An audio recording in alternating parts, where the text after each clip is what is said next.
Hey everybody, how's it going? Oldschooldirtbiker here.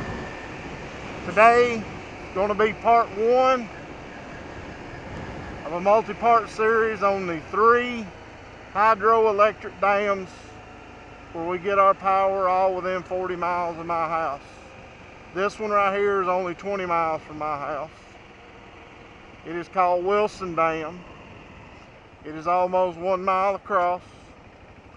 It is named after President Woodrow Wilson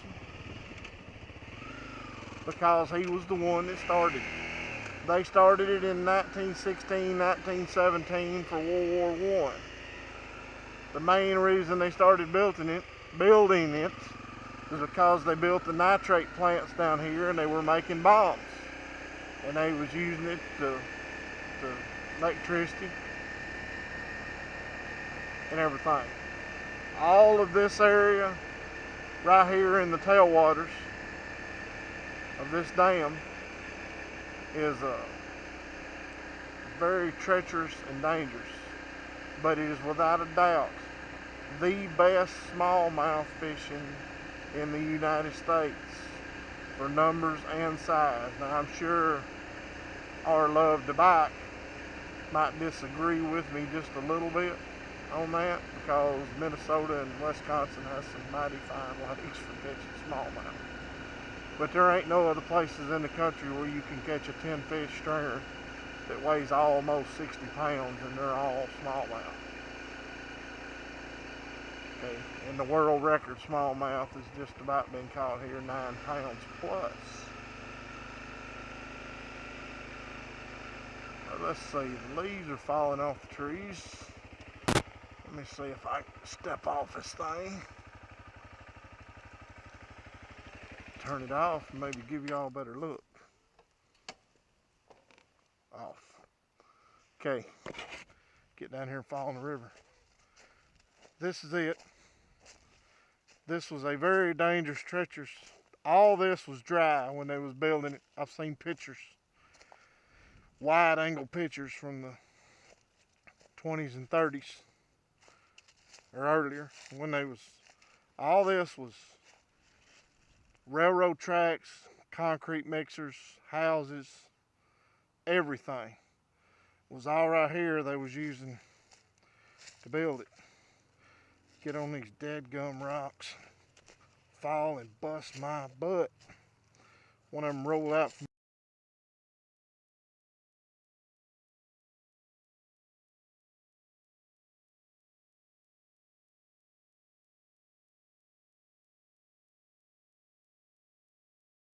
under me because I can't jump.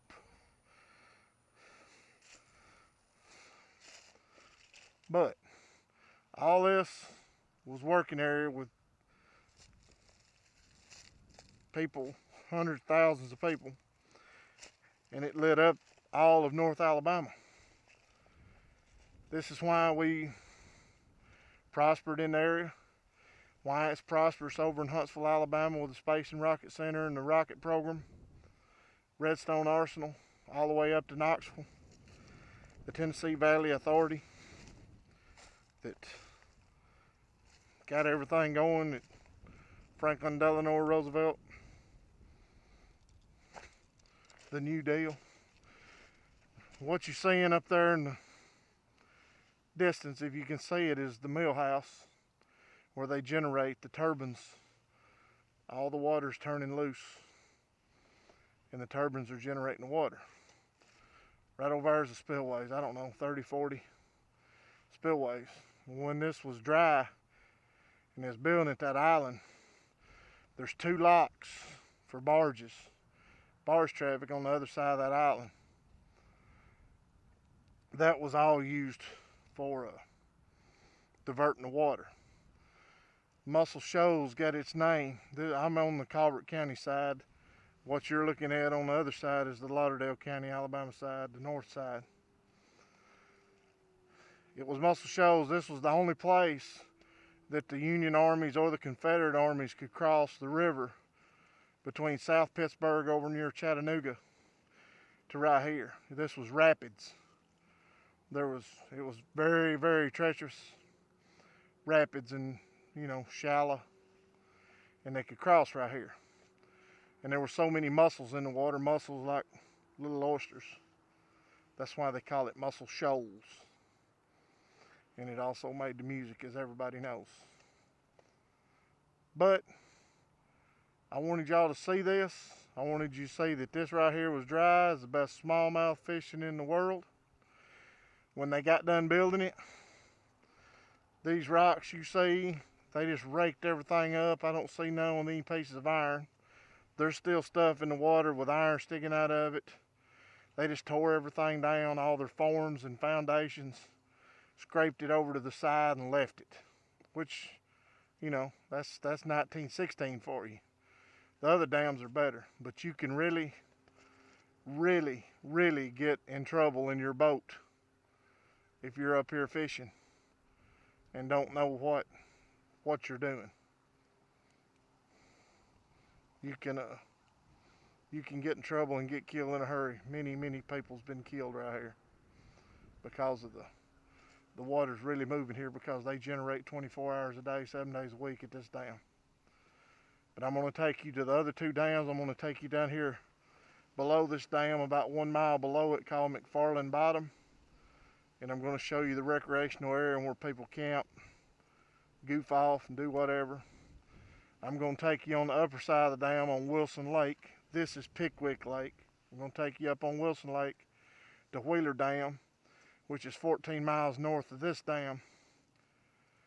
And I'm going to drive across it where you can see. You cannot drive across this one anymore because we built this brand new bridge that you can see down yonder called Patton Island Bridge.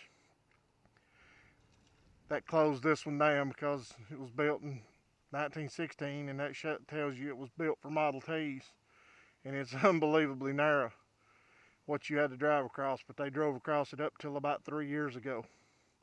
3-4 years ago at the most, which they ought to still let people drive for some kind of tourism or whatever, but it's terrorism, blah blah, all that crap. But I hope you enjoyed it. I will bring you the other part in the dam series, the Wheeler Dam, and then 45 miles turning back north to Tennessee, Pickwick Dam.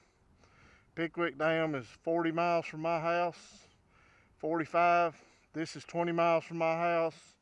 Wheeler Dam is just over 30 miles from my house. And I'll let you see all three of them. Wheeler Dam is smaller and Pickwick's even smaller. But they're still a half-mile across or more. But I just wanted y'all to see how we generate our power and what's brought all the money and prosperity here to the North Alabama area and all of the Tennessee Valley, basically. Thanks for watching. Click like, subscribe, thumbs up if you like what I'm saying. I hope I wasn't too long-winded. Subscribe.